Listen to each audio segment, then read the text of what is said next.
Good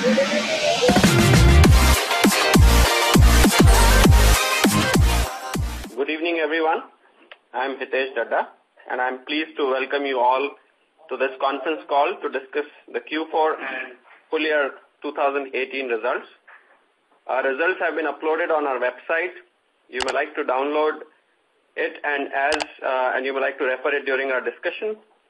The discussion today may include some forward-looking statements, and these must be viewed in conjunction with the risk that our businesses face. On the call today, we have with us our Chairman, Mr. Ajay Piramal, Mr. Vijay Shah, Executive Director, Piramal Enterprises Limited, and Mr. Khushru Jijina, Managing Director of our Financial Services business. With that, I would like to hand it over to our Chairman and would request him to share his initial thoughts. Over to you, sir. Pleased to announce another year of robust performance for our company. For the full year 2018, our company has delivered a 24% growth in revenue, and we have now crossed the 10,000 crore mark for the first time, ending at 10,639 crores.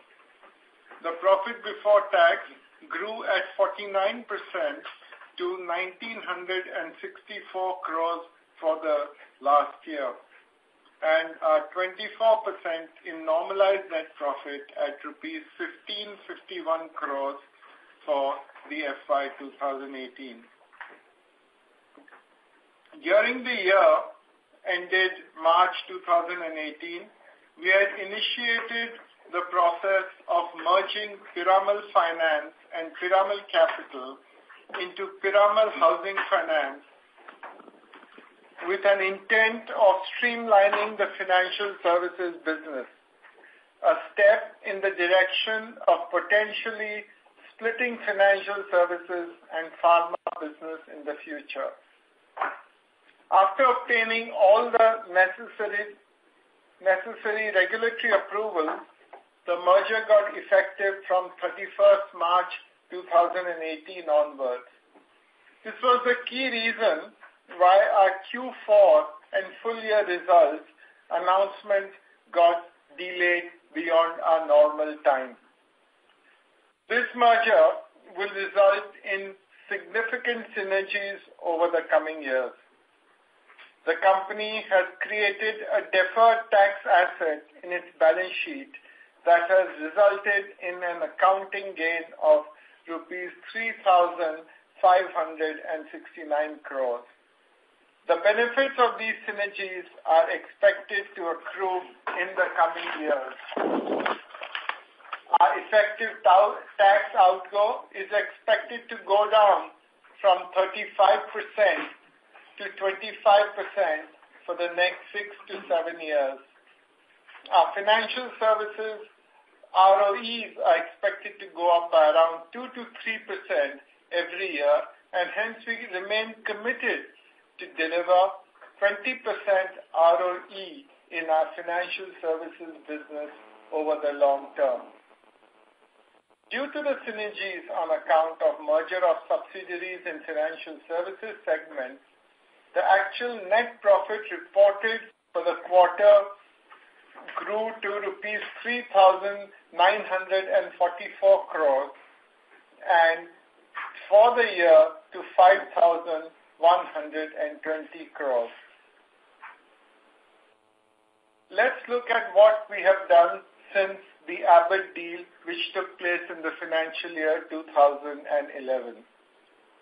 Since then, over the last 7 years, the company has delivered a revenue CAGR of 29% and a normalized net profit CAGR, excluding exceptional gain or losses, of 55%.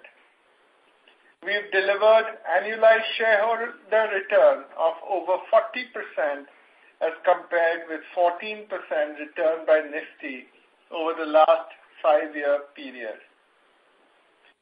Since the deal, we have returned over 5,600 crores to our shareholders in terms of dividends and buyback. For the current year, for the year ending March 2018, the board has recommended a dividend of rupees 25 per share at a dividend payout ratio of 29%, which is before the dividend distribution tax, and 34% after the dividend distribution tax. You would recollect that we had raised 7,000 crores of capital last year, out of which 5,000 was in QIP and approximately 2,000 in terms of the rights issue. Out of which we have allocated 5,000 crores to financial services, and the balance 2,000 crores has been kept for pharma and for other initiatives.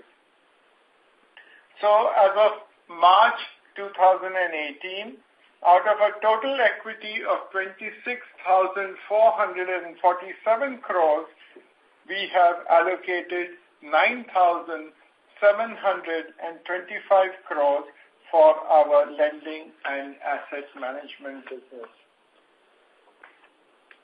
Coming to some details of the financial services, during the quarter, our loan book grew 69% to rupees 42,000 crores. In addition to this, loans worth about 23,000 crores are approved but not yet disbursed. So in all, loans worth 65,000 crores are either disbursed or about to get disbursed. PEL's loan book has grown at a robust CAGR of 122% over the last 6 years. The company has consistently delivered 60% plus year-on-year growth in loan book in each of the last 13 quarters.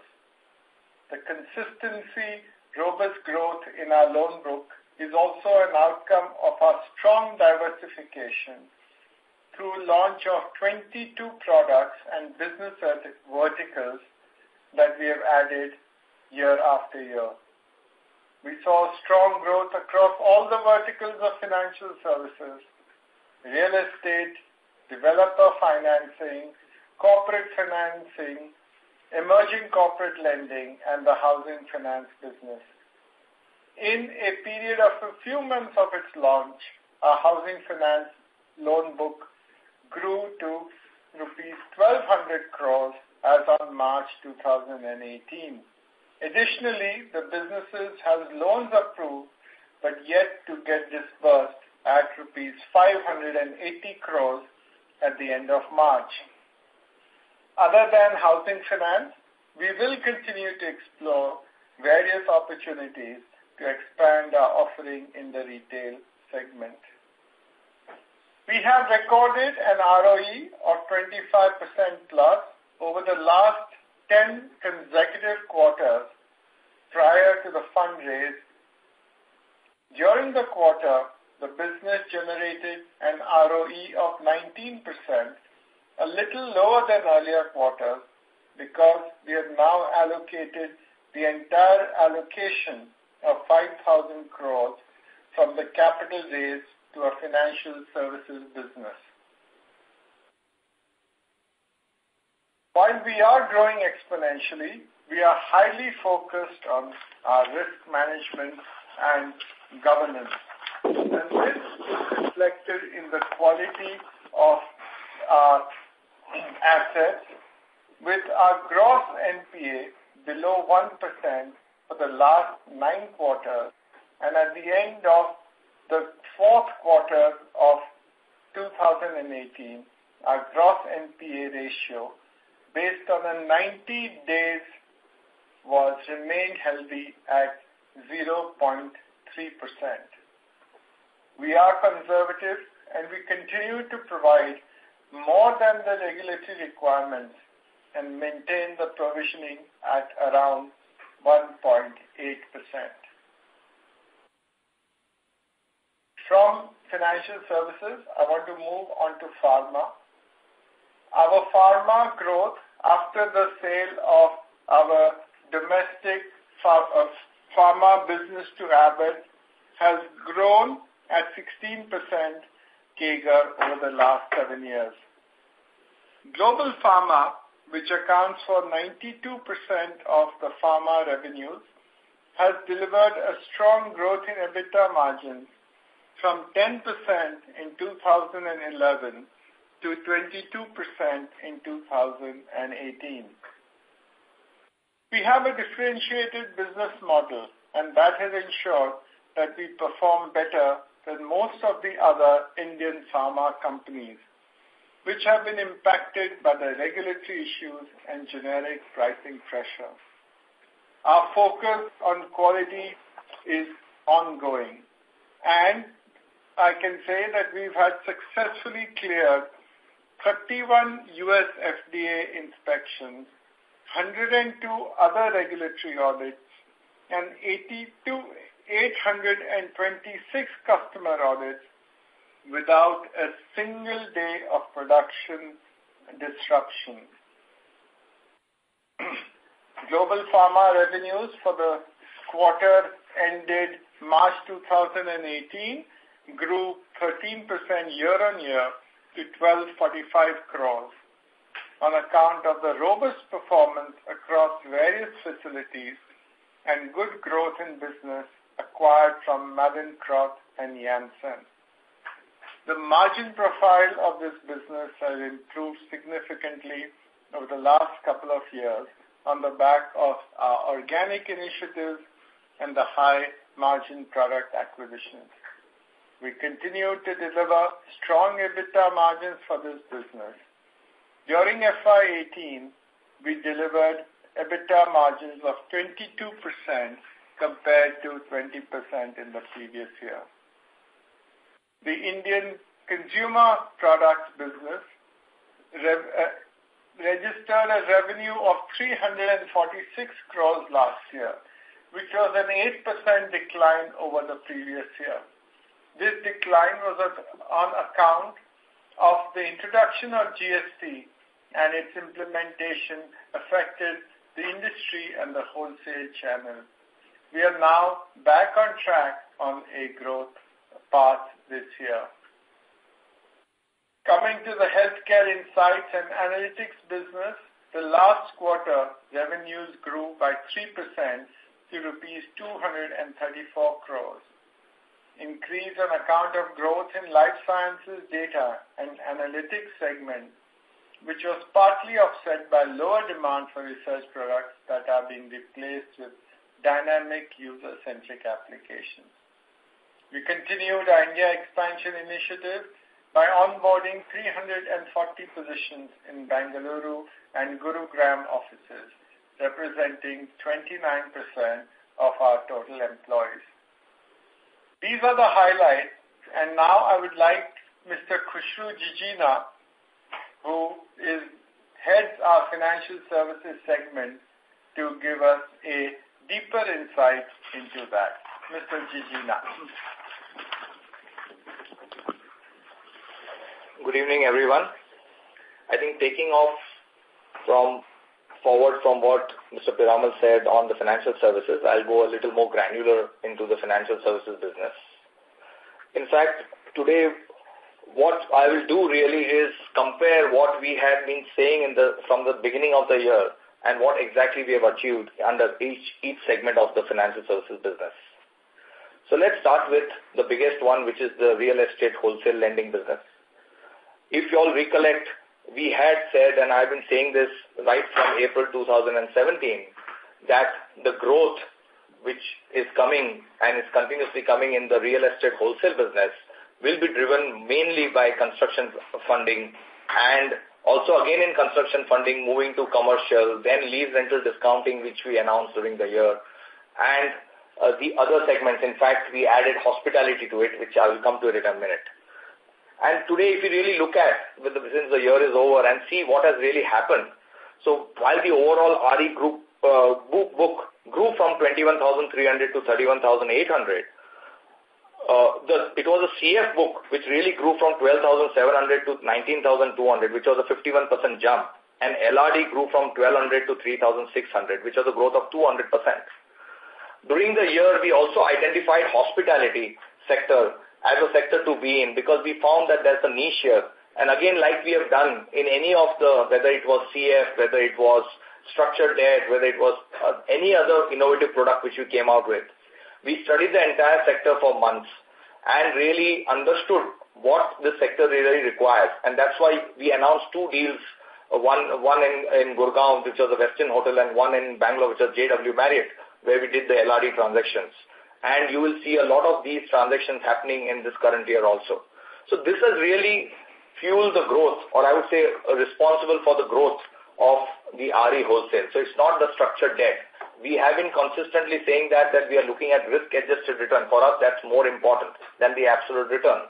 And I think what we have been saying for the last 1 year, we have delivered on that in this last year.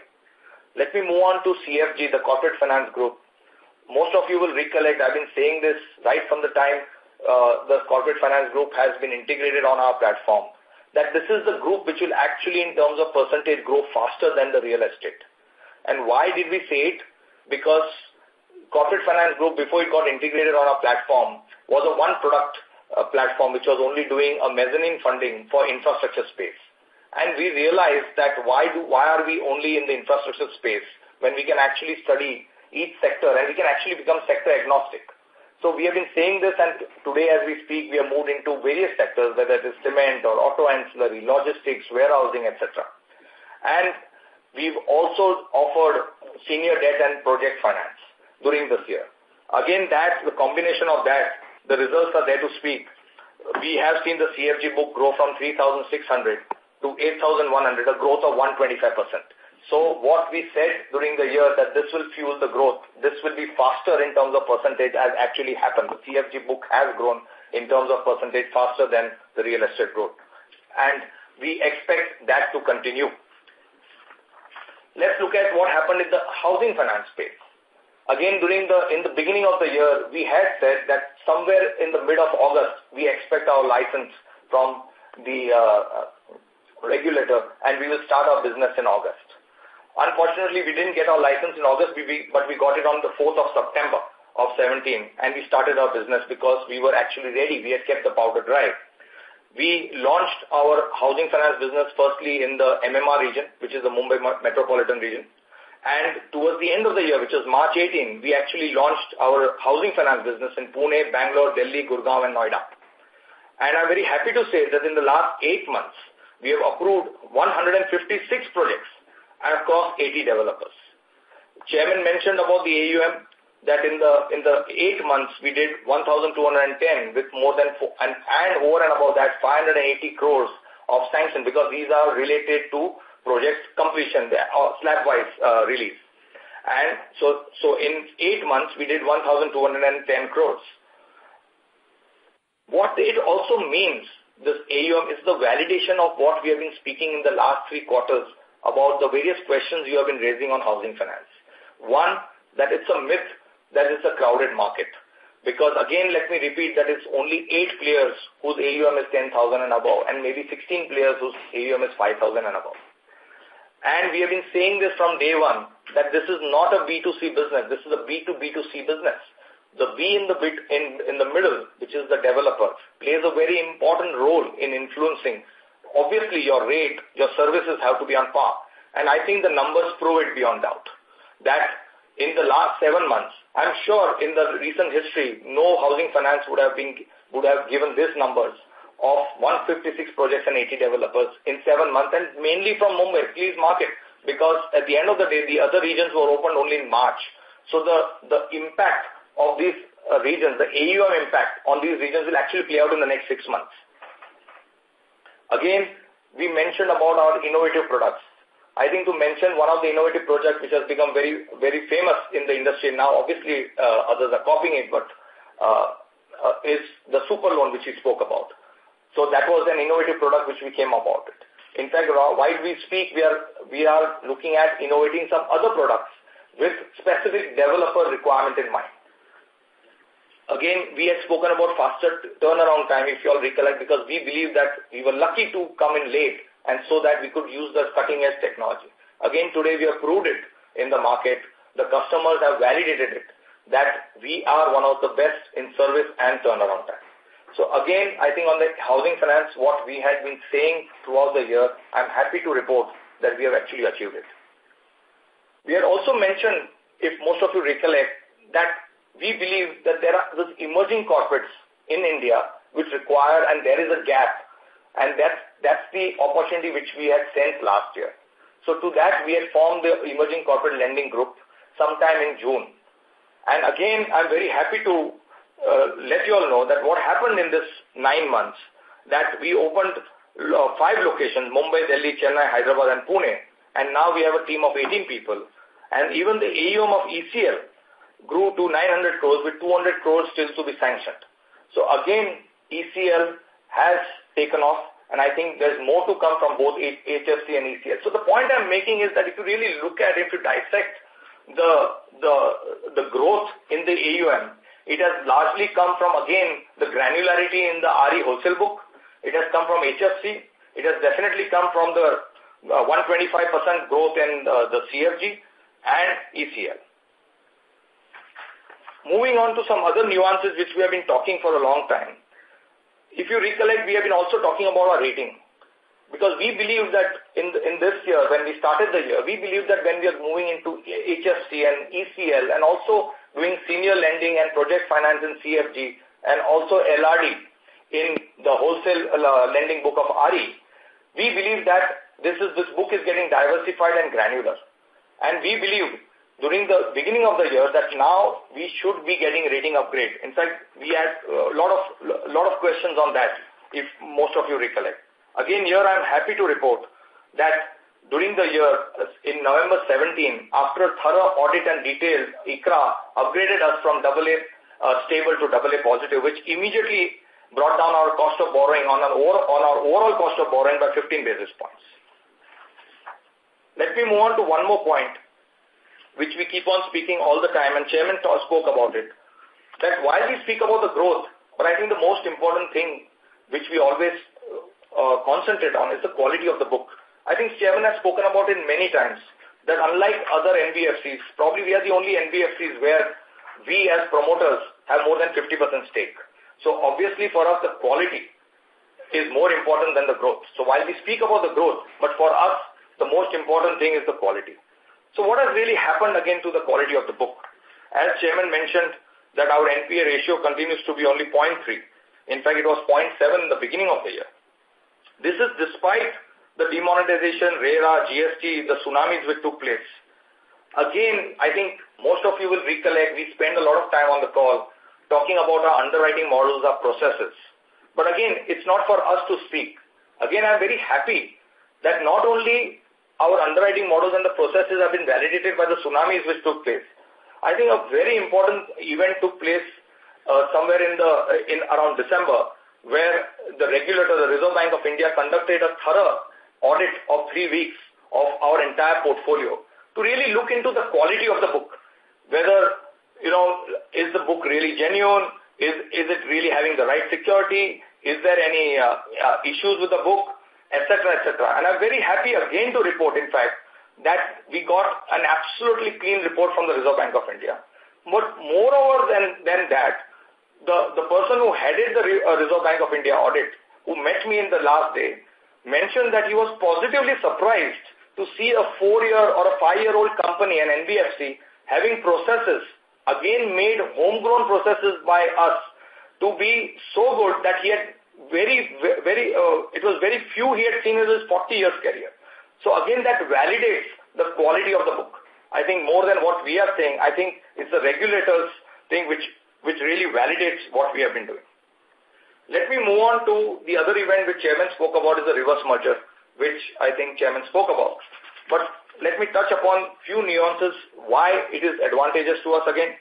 Again, needless to say, it's one entity. We have been saying this, that as a business, our model is to provide end-to-end solution to our developers and our customers. So obviously, it had to be together, whether it's from equity or to housing finance. It definitely, needless to say, brings down the common operational overheads. Also, there is a further improvement. There is further scope for improving the credit rating, which will result in the reduction of borrowing costs. And I'll touch upon it in a minute when I come to the future. Again, the improved credit rating, which we hope will happen during the year will actually open avenues for this combined entity to raise funds from diversified lenders like pension funds, which have higher rating requirements, which is nothing but AA+. Mutual funds again can lend, as you know, higher amounts to HFC vis-a-vis NBFCs, which is 40% of their portfolio against normally 25%. So these are other advantages. The other advantage, needless to say, is the tax benefits which Chairman spoke about, which bumps up the ROE anyway from 2.5% in the coming years. Let me also talk about what is happening in the real estate industry. We do it every quarter. I think consistently we have been maintaining from the last 2 years, and it's actually playing out. We have been saying it much before RERA came into being, that RERA will consolidate the industry. I think on the last call, we did speak about it, and we said that we are actually seeing it play out. In fact, I remember telling you all, can I take a, just give me 1 minute.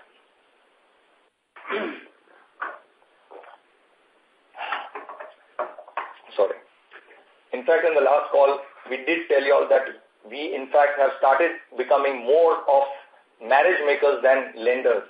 What I meant was that today distressed developers come to us to help us tie up with good developers, and that's what started playing out. But the sales were still tepid.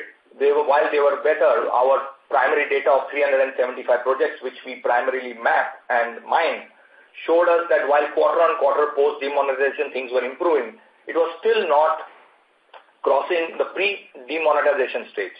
Today, I'm very happy to report that from the Jan to March quarter, actually, if you see our developer sales, it has actually gone back to the pre-demonetization stage. And I think you will be reading it a lot in the papers also generally. But the only point I again want to make, which I've been making again and again, that please don't look at sales from the way we were looking at it before. It's not that everyone is going to sell. It's the same 10-90 rule. It's the same, some organized developers will sell, others will not be able to sell, and they'll convert themselves to either landlords or they just sell off the business. So, when I said markets are coming back, it's actually led by Mumbai and Bangalore today. But who and what is selling? I think the mantra is very simple. It is a good developer, the right product, and the right ticket size. I think a great example, especially for people who are in Mumbai, who would have read the tremendous launch of Piramal Realty in the Mahalakshmi launch. 1,500 crores sold in 7 days. In fact, Piramal Realty had to close the bookings. And that actually validates what we have been saying all the time, that there is demand. You just need to have the good developer, the right product, and the right ticket size. In fact, we have seen the same type of launches being done by most of our big developers, whether it's Mumbai, Bangalore, even you'll be surprised, even in Noida. So definitely we are happy with what is happened in the last quarter, which is definitely better than the 3 quarters before. So how are we looking at the current year? Before we move into Q&A, I thought that proactively I will speak about the way we are looking at the current year. Let me first start with the real estate wholesale. Today, unlike a year ago, we are in the best position as far as the real estate wholesale is concerned. Why? Because today we have all the products in our arsenal, right from equity, which I'll talk about it in a second, to structured debt, to construction finance, to both commercial and residential, and housing finance. I'm very happy to inform you all that the Ivanhoe platform which we spoke about is actually right now, in the next 3 months, we will be announcing a slew of deals of equity for a good developers of ours on the Ivanhoe platform. Because actually that's the need of the hour for real estate. And today, last quarter we spoke about it. We really don't consider ourselves to be pure lenders. We have actually been part, I'm very happy to report that part of the development, I would say the strategy of the top developers across the cities. Today we are actually a part. We actually discuss with with the developers or vice versa, I would say, the next 2 to 3 years, their growth plans, what they should do, what they should not do. So we have gone beyond lending. I think I mentioned to you in the beginning, hospitality sector is definitely, since we have studied it end to end, we believe that this year that will add to our AUM. What will also, will probably add to our business is, as you know, what's happening in the banking sector today. as you know, with the situation in the bank sector, in fact, we have started seeing far more deals on the platform than what it was, whether it is non-real estate or real estate. CFG, ECL, I already mentioned to you with the changes we have made last year. What are the changes we made beyond? So let me repeat it. One was the products. As I said, we are now no more just a mezzanine product company. We give not only senior debt, we also do project finance. Plus, we are sector agnostic. So really, we believe that a sector like logistics warehousing, as of now, maybe there'll be more sectors coming up, which is growing thanks to GST, will be playing an important role. The other point is that last year, which we had mentioned to you, we actually set up two separate important teams. One was the capital market team to map the market, to go to the developers, the promoters, and really give solutions. It's not about lending, it's giving solutions. And a very good syndication desk. This combination, I believe, will actually take CFG and ECL further than what we have done last year. So I want to make that statement again at the beginning of the year. Talking about HFC, we will continue growing and opening our branches. In fact, we are now going to go into Tier 2 cities also. We had mentioned that in the past in our thesis when we started our HFC. So I'm happy to say that in less than 1 year, we are actually opening in the next 30 days a Tier 2 city, which is Nasik. And then it will follow up very closely by Ahmedabad, Chennai, and Hyderabad. So in the next 6 months, actually, we are opening the next 4 branches again. What are we doing? Anything new this year beyond this? I think let me talk about another strategy which we are right now, it's in the works. Hopefully in the next quarter, we'll be able to give a more granularity or more color to it, which is the asset aggregation strategy. So far, we have been speaking about on the CFG book, the lending strategy.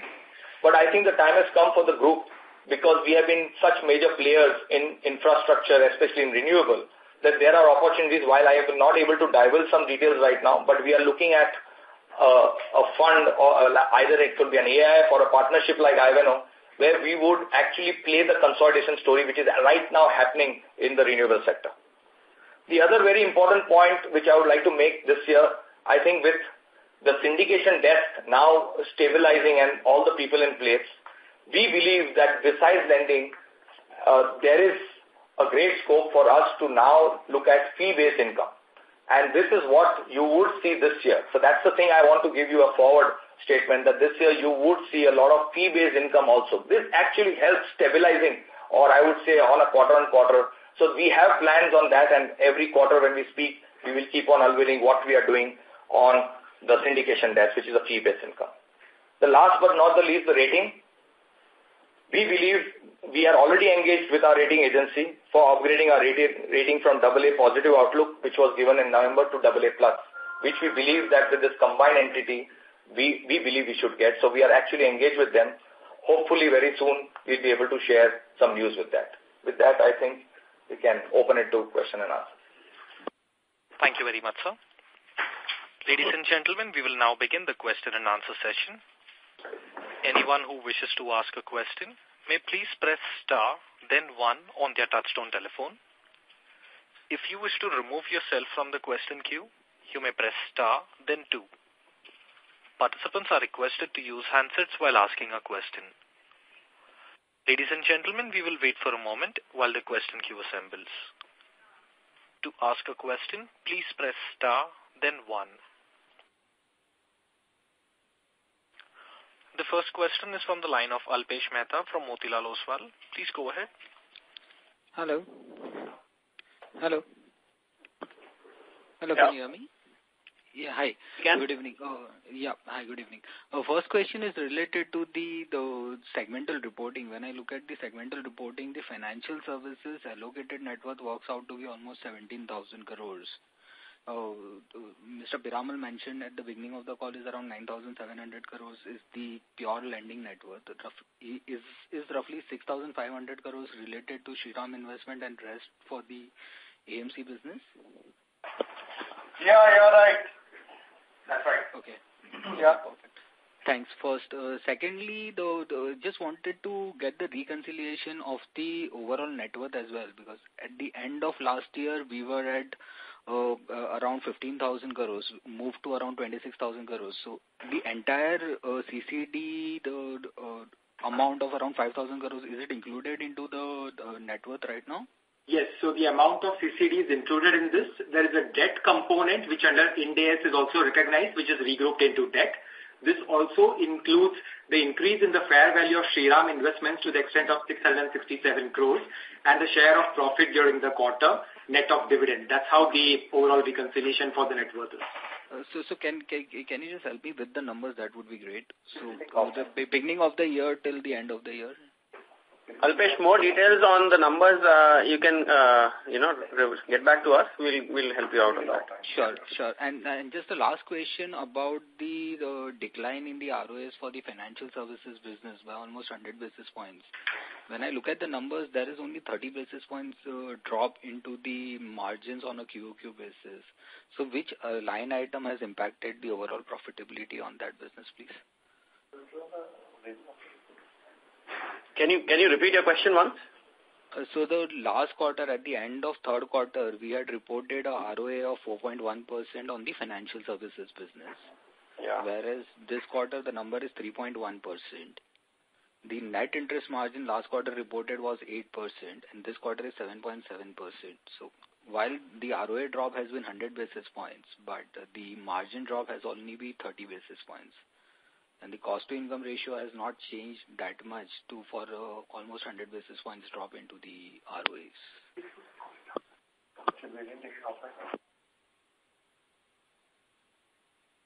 Take it offline. Yeah, we'll get back to you on this. Okay, thanks.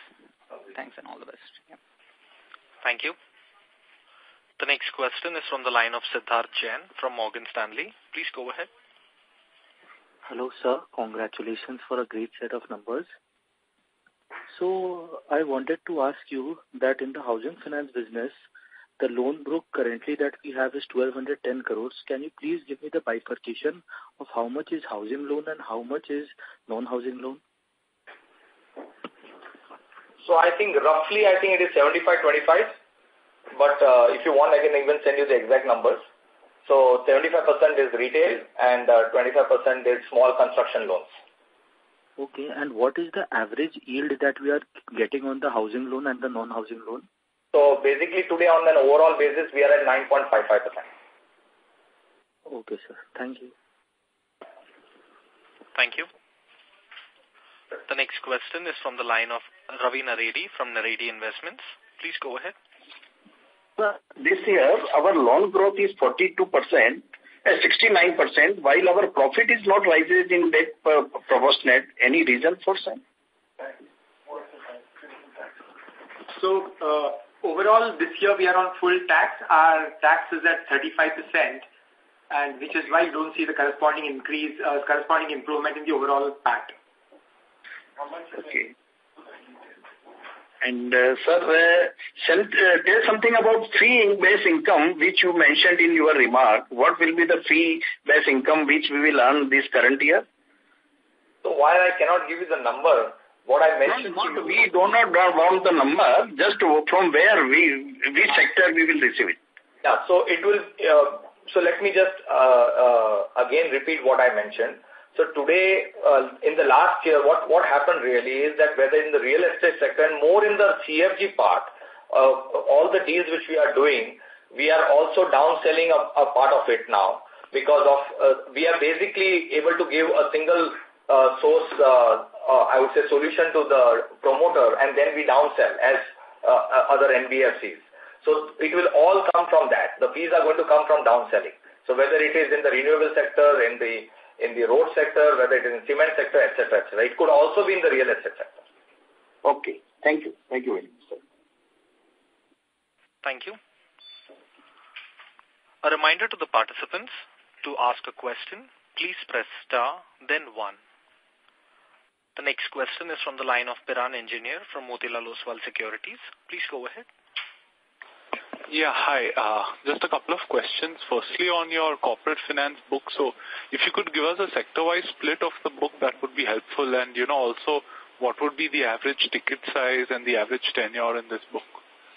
So, Piran, the book is fairly diversified across 5 to 7 sectors, and generally we don't disclose the sector-wise breakup. But, if you look at from... But maybe the top 3-4 sectors, I guess logistics is one and maybe renewables is the other one. But yeah, so logistics, renewable and auto ancillary will be the top 3 sectors that we will have, which may have like 50-55% of the book size, and the balance will be across different sectors. Okay. And is this consortium lending or are you generally the sole lender? No, generally we are the sole lender. As I said, unless that if the exposure is large, then we downsell it, as I just mentioned about the syndication desk. That again, we have actually today formed a set of lenders who actually, like-minded, because your downselling is not just downselling to anybody, it's ultimately to like-minded lenders. So, which we have actually formed, various partnerships, informal. Okay. And these loans would be of what sort of ticket size?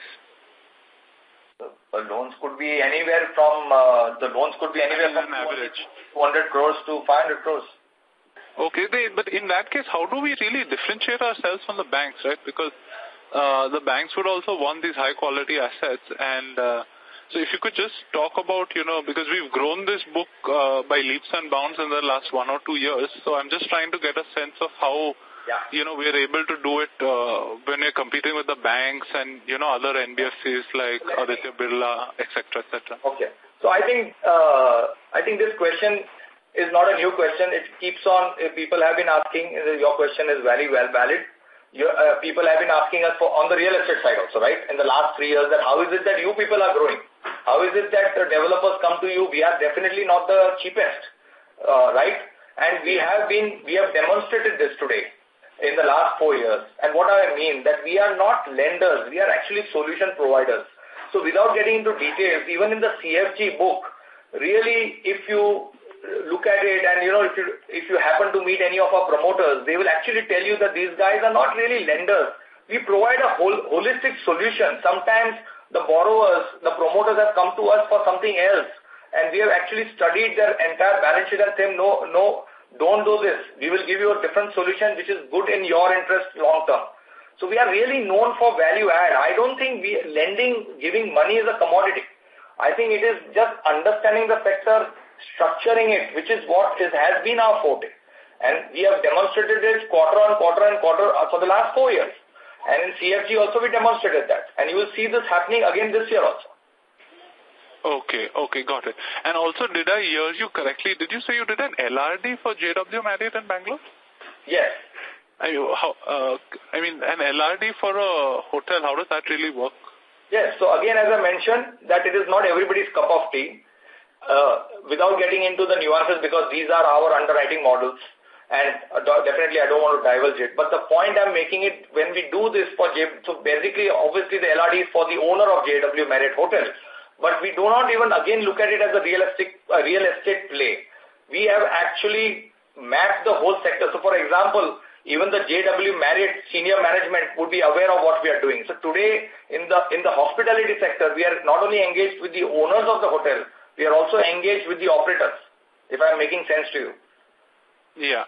And this requires a different set of underwriting. So having studied it, having done it, and we have actually formed a separate central team, because this is a different underwriting totally. It may be real estate, but it is not really real estate. So again, that's a sector which we have understood and underwritten. Got it. Okay, that's it from my end. All the best to you all. Thank you. Thank you. The next question is from the line of Arnab Nandi from Oxbow Capital. Please go ahead. Hi, guys. I just had a couple of housekeeping questions. You had mentioned at the beginning of the call that you expect tax rates to go back down to 25%. Is that something you think you can achieve starting next year, or how should we think about it? Because the tax rate sort of has moved around some. So, when we say the tax rate goes down to 25%, that is effectively the cash tax rate. The effective tax rate will still remain at about 34%. While we have created this deferred tax asset on account of the amortization of goodwill, we will be able to be at the MAT level, and cash tax will be 25%, but the effective tax rate will remain 34%. Got it. Understood. And then I think also at the beginning of the call, you guys said you expect from the financial services ROEs to be north of 20%. Can you explain sort of the ROE map for me, and what leverage do you expect to run this business at? Yeah, so as Chairman mentioned, let me break it up into two parts. That because of the equity infusion which has come in financial services of 5,000 crores, today our debt equity has come down to 3.7. So obviously it affects the ROE in the short run. But we definitely expect the ROE to go back, without even the tax impact I'm talking, back to the normal 20% plus by 2020, because that's the time we will again be at a debt equity of 4.5, 5. Coming to the other point which Chairman made, but however, because of the merger and the tax benefit which we have had on the cash basis, we are getting an ROE benefit on a cash basis of 1.5 to 2%. And that is why with that impact, in spite of the debt equity going down and affecting the ROE, we will still be effectively having an ROE of 20% plus, and that's what Chairman mentioned. Understood. And then, not to sort of ask it on a quarterly basis, but your cost to income has moved up some. Is that sort of cost build out in the HFC business, or how should we think about it? You're absolutely right. I think it is. As you know, we are investing in the housing finance business, and you are seeing we are actually opening a branch every month. So this will, in the short term, skew the cost income ratio. But as you would agree, it will in the long term, by 2020, you'll actually see the benefits of it. Got it. Thank you. Mr. Nandi, do you have any further questions? No, I'm done. Thank you. Thank you. The next question is from the line of G. Vivek from GS Investments. Please go ahead. Yes, sir. I just wanted to know about the headwinds which are prevailing for us in the pharma sector. How long will they, when are they expected to subside? And same query for the headwinds in the wholesale lending and Mumbai real estate market, where I believe the average cost to a flat cost to income ratio is still very high for Indian context. So headwinds in the pharma sector, I think we are to some extent or to a great extent insulated with the headwinds in the pharma sector. And let me explain to you why. As you know, that 92% of our sales, our revenue as far as pharma is concerned, is in the global space. And these are in two big sectors. One is of contract manufacturing and services, and the second is in complex generic products. So as far as manufacturing and services for global pharma are concerned, there are no headwinds. They are as it is. And only headwind in that is the quality requirement.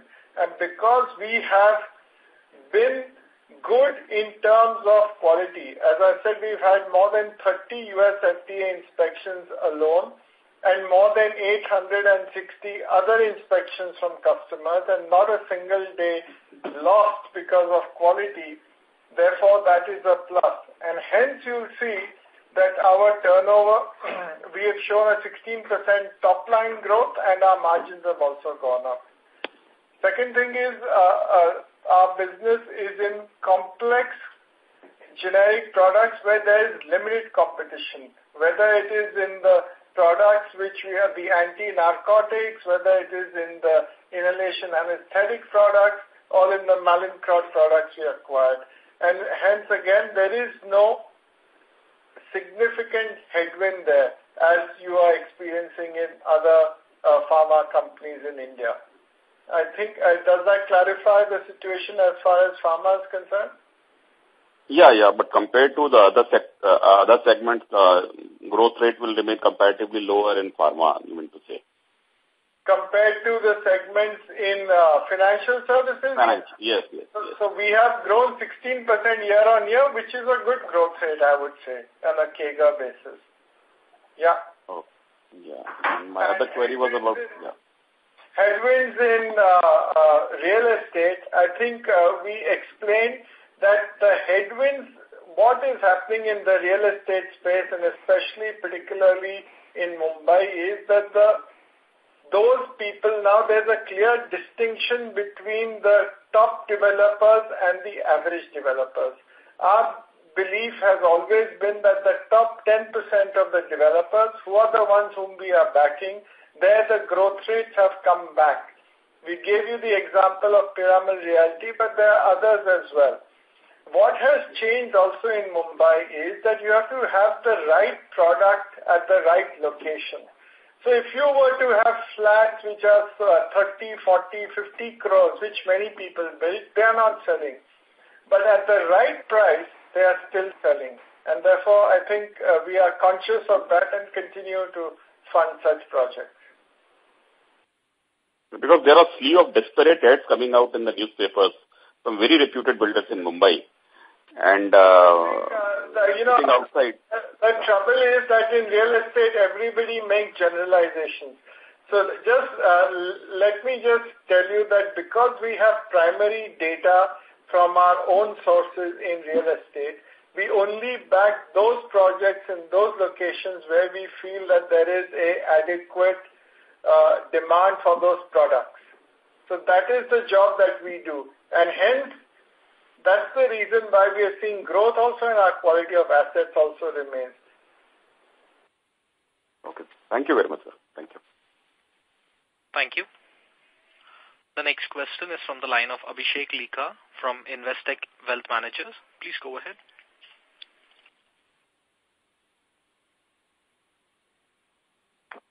Hi, good evening. Congratulations for a great set of numbers.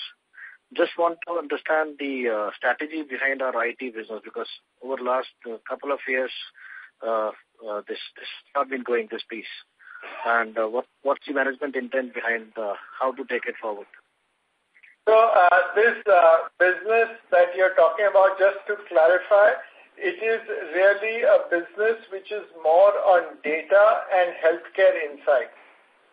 The way this business is, it is operated, initially it was only operated out of the US, and what we provided was, in the healthcare space, provide insights to customers who could be pharma companies, who could be insurance companies, or it could be hospitals. What we have done now is that we have also added analytics to this space, and a lot of that growth has taken place because of the people in India. And therefore, we've added 340 people in India, which is in Bangalore and in Gurgaon.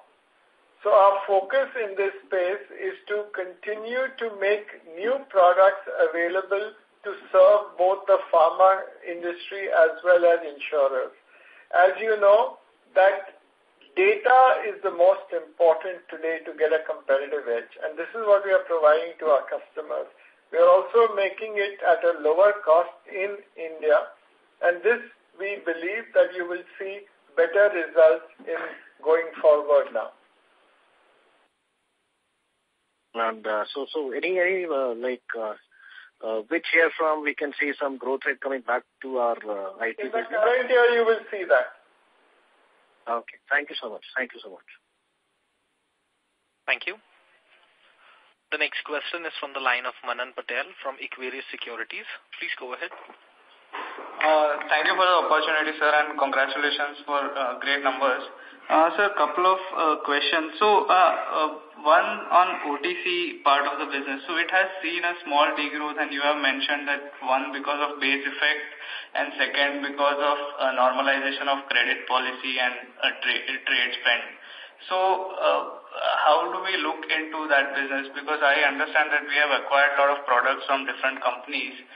So, I just wanted to have your thought on this. So, last year was an aberration. If you see the previous years, we've always been growing very well in this business and far above industry. So, I think this was an aberration mainly because of the GST that took place last year. The effect of that, which affected almost 6 months of working. Now we are seeing that the growth rate is going to be back, and this year you will see that the results are different. And I think we'll be able to report that in the first 6 months results. Okay, understood, sir. Thank you. And sir, about launch of Desflorenzo, have we already launched that, or it's still in the pipeline? The launch of Desfloren, it is available in the other parts of the world, but the US, which is the largest market, we still have some things with the FDA, and we should launch it. I know this has been delayed by a few years, but we should launch it in the near future. Okay. And so the last question on the lending part. So we have mentioned that 23,000 crores is sanctioned, but it is yet to be disbursed. And last quarter also we had a similar number. So what is this disbursement linked to? So can you explain that? Yeah, so let me answer that. I think broadly you have to divide it into two parts. One is, today on a month-on-month basis, we are on a month-on-month basis, we are actually have one investment committee or maybe even two. So at any given point of time, there are deals which are sanctioned and not disbursed. That's one part.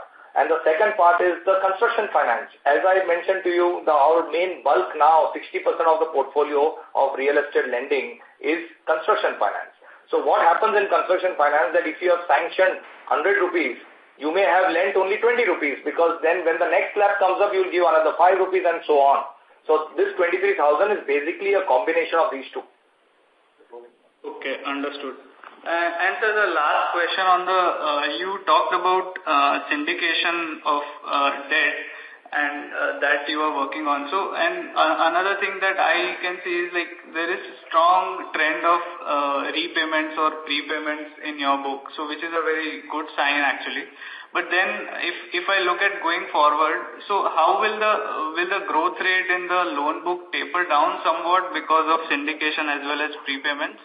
No, not really. I think syndication really comes from when the ticket size of the loan is large. And today, as more and more the consolidation is taking place, and even in this industry where more and more people are coming to us for one-stop solution, obviously we are not going to keep everything on our books. So that definitely is going to be downsold. That is one part. But coming to your first question, please understand this is a part of the business and it's actually very good. In fact, in our mind, anything from 35 to 40% of the book, we look forward for churning. In fact, if you've seen this year itself, we've churned 50% of the opening book, which is a good thing. So it's a part of the business, and when we budget our numbers for every year, we have taken these things into account. So it's no surprise to us. Understood, sir. Sir, thanks a lot. That's it from my side. Thank you. Ladies and gentlemen, due to time constraints, we take the last question from the line of Ronak Jain from Vibrant Securities. Please go ahead. Good evening. My question is on the pharma business. It has shown a very good margin improvement over the last 3 years, from around 12.7% today at around 18% at EBITDA level. Can this inch more in the future upwards? Sorry, can this in the future, what was your last thing? Can it inch upwards more in the future? So we will expect it in the 20% range, 20-22% is where we will. That's where it will be. Understood. So even if I assume a 2 to 3% increase in margins, I think this business or this segment will not make more than 15% return on capital employed. Is it correct? So we are targeting somewhere between 15 to 20% in the long run. That's where we are going for. Okay. Thank you. Thank you. Ladies and gentlemen, that was the last question. I now hand the conference over to Mr. Hitesh Dadda for closing comments. Thank you everyone for joining the call. In case you have more questions, please feel free to reach out to me or my team. Thank you.